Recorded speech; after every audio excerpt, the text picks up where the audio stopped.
The Oncoming Storm by Whiskey Mike 1. Chapter 11. Exile. A gentle breeze blew through my mane and my feathers. The smell of flowers and grass filled the air. My eyes opened and a flower was directly in front of my face. It was dancing in the light breeze. I'm no expert, but I'm sure the moon doesn't have flowers, let alone grass and air. I got to my feet. Was this heaven? I expected my grandmother to be waiting for me, but there was no pony around. The tall grass obstructed my view of the surroundings, and all I could see was a large pointy mountain that I was in the shadow of. I needed to find out where I was, and the mountain offered a good viewpoint. I got to the base of the mountain and started to climb. Then I realised I'm a bucking Pegasus. I spread my wings to their full span and took off like a shot. The wind in my mane, the adrenaline. I was back in my element, flying. The peak of the mountain was covered in cloud.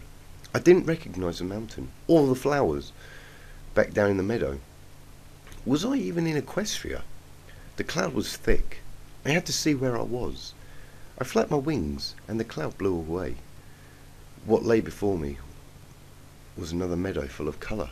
Blue, pink, green, purple, white, yellow, and all the colours of the rainbow. But they weren't flowers. They were ponies. I swooped down and flew above the large crowd of ponies. They were talking and hugging each other. I was looking for the mayor or Caramel, but finding them in this crowd would be like trying to find a needle in a haystack. I didn't recognise any of these ponies from the ROE. Whirlwind! I stopped and looked towards where the voice came from. It was Caramel waving frantically in the middle of a group of ponies. I landed next to him, and by his feet lay a very pale-looking Lunar. "Is she okay?" I asked. "Don't know. She's breathing, but it's very shallow." I leant my head against her chest. Her heart was beating, but it was faint. Her shining grey armour was cracked and scuffed. It had saved her. "We need to get her into shelter now." "There, on top of the mountain," said a random spectator. I looked up at the mountain, and there was a cave about halfway up. "It will have to do. Come on, help me lift her up," I said. Caramel and I struggled to lift Lunar. She was twice the size of me after all.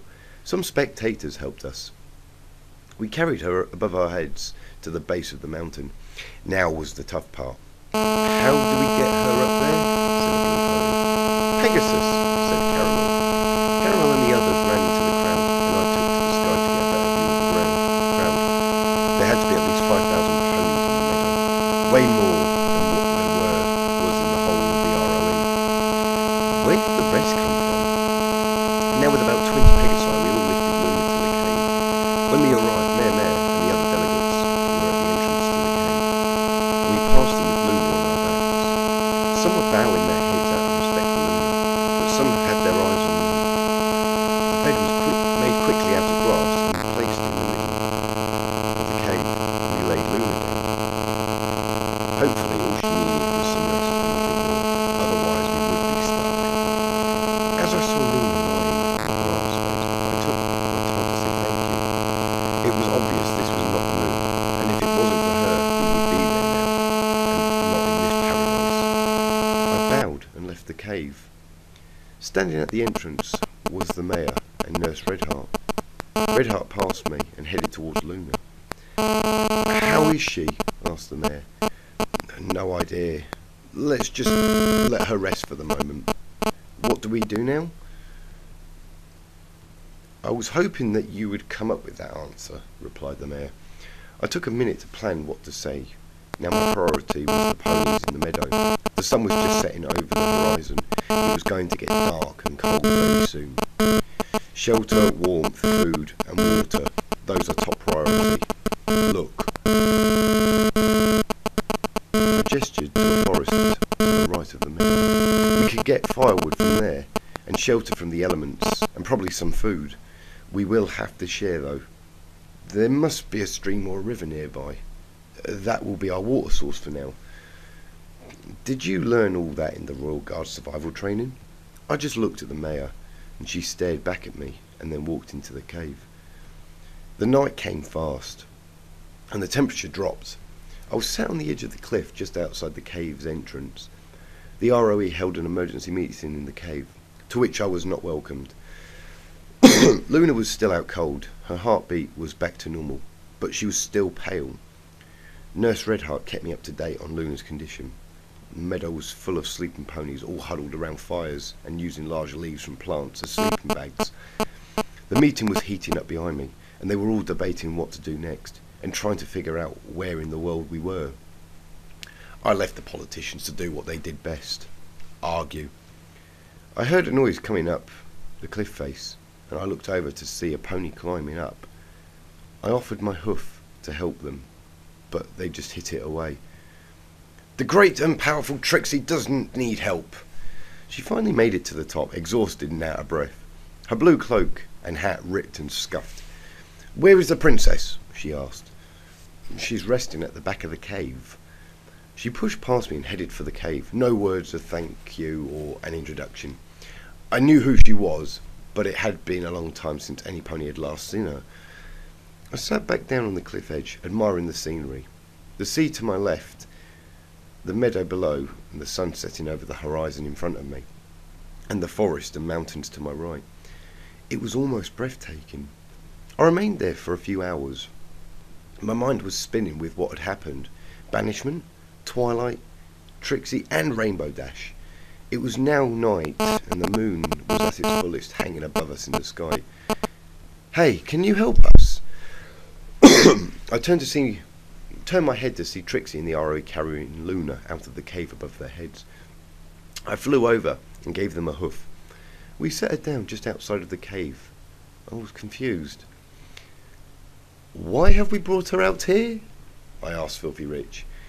Shh, look. I looked down at Lunar. She was glowing blue. The moonlight was regenerating her. We stood back, but Trixie remained next to her. Lunar's body rose up above our heads. When she was in front of the moon, there was a bright light originating from the moon itself, as well as from Lunar's eyes. She then descended back down onto the cliff. Trixie, my faithful student, is thou well? Yes, your highness, but my main concern is you. Are you okay? I am well. Where are we? I was hoping you would know, your highness. Trixie helped Lunar up. Lunar turned around to look at the meadow and gasped. I'm back? Back? Where are we, your highness? Said Trixie. This is where I and Celestia used to play when we were fillies. We used to spend many hours playing in the meadow. Mother used to get cross at us for staying out too long, but we couldn't help it. We had so much fun. Before Celestia's spell hit me, the only thing I could think of was this place. I tried to remember the good times we had before she changed. Are we safe here, your highness? Said Rarity. For now. Celestia will think we have been sent to the moon, but when she figures out that we are not there, she and the Empire will come looking for us. Lunar turned to me and the members of the ROE. I could have sworn I could see a tear in her eyes. Mare, art thou and the other members of the ROE okay? We are, your highness, thanks to you. Lunar looked puzzled. She looked at us, then down to the meadow, then back at us again. Are there this many members in the ROE? Well, not quite, your highness. You see, there weren't a lot of names on the petition of peace we sent to Celestia, so we forged quite a few of the signatures. How many? 3,000? I think I was just as shocked as the princess. 2,000 innocent ponies all going about their lives and then suddenly transported to this place. Mare, I understand your heart was in the right place, but you've endangered a lot of lives. I'm sorry, your highness. It won't happen again. Lunar smiled at the mayor, then turned to me. Whirlwind, is it? It is, your highness. You showed great courage in that courtroom, offering yourself to be punished instead of your friends. 'Twas a very noble act. You should be proud of yourself. Thank you, your highness. Once again a meeting was held in the cave without me. Lunar insisted to the others that I should join, but they were reluctant to let me. Even with Lunar praising me for my bravery, the ROE felt it was my fault that we were going to be banished to the moon. With nothing to do, I flew to the camp below to see if I recognised any pony. Small groups of ponies were huddled around fires trying to keep warming the coldness that night brought with it. I found Caramel lying wide awake next to a fire. "Can't sleep?" I asked him. "No, neither can I. Too much to think about." I sat next to him, but he kept his gaze towards the night sky. I was starving, and the grass I was sat on looked very tasty. I hadn't eaten since the poison buffet. I grabbed a large clump of grass and yanked it out. "Don't eat the grass," said Caramel. "Too late," I replied with a mouthful of grass. "You like it?" "It'll do." After swallowing the clump of grass, I realised why Caramel had told me not to eat it. The aftertaste was horrible. Swallowing my meal and my pride, I turned to Caramel. I knew there was something bothering him. "What's up?" "Nothing." "Oh, don't give me that crap. I haven't seen you this depressed since that time the canteen ran out of caramel slices. So what's wrong?" "She isn't here." "Who?" "Seabreeze, my girlfriend." "Well, that explains a lot." "What do you mean?" "That time at Sugar Cube Corner, when those two mares were looking at you and me?" Caramel said nothing. I could see he wasn't in a laughing mood right now, which is unusual for him. So I left him alone. As I wandered through the camp, my thoughts turned to the ROE. I couldn't believe that they had kicked me out of the group after everything that I'd done for them. I couldn't take it anymore. I took to the sky and flew back to the cave.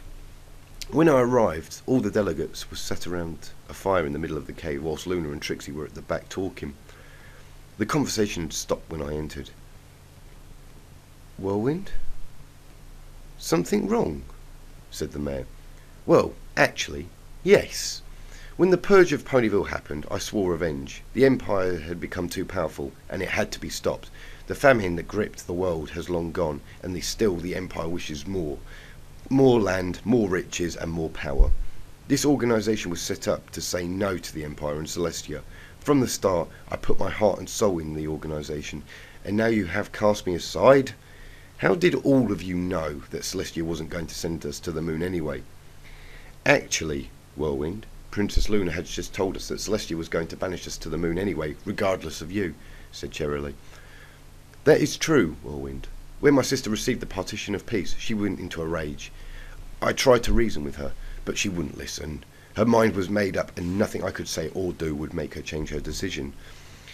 So, Whirlwind, we're all sorry for ignoring you now, and before.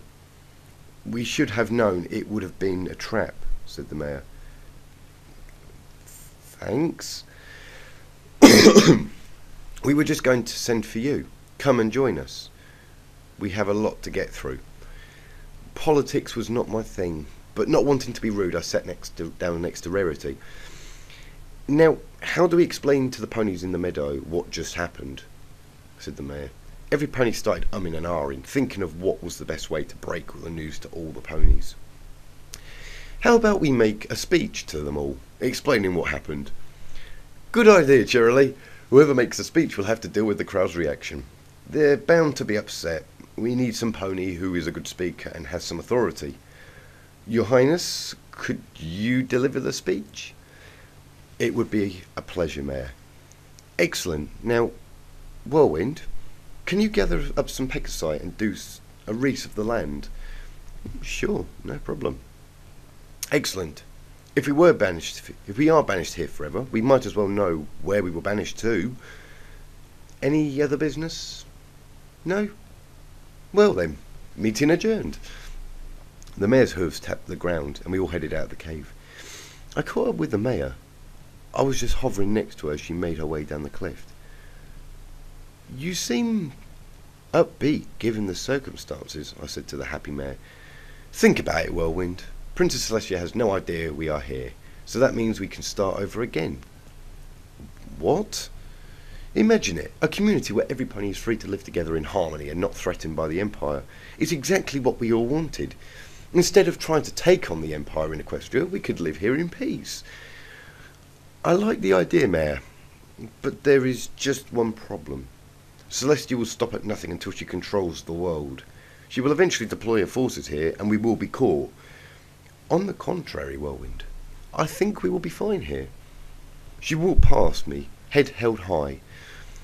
I felt like saying, "You're ignoring me again," but I thought I'd better not. It'd been a long day and it was time for some rest.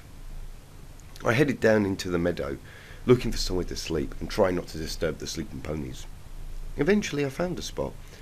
I curled up next to a fire and closed my eyes. After a couple of seconds later, there was a flash of blue light. I awoke, and so did many of the sleeping ponies. The whole meadow lit up with a blue light. The beam of light hit the moon and a dome forming above our heads in the sky. The beam was coming from the cave at the top of the mountain. Lunar.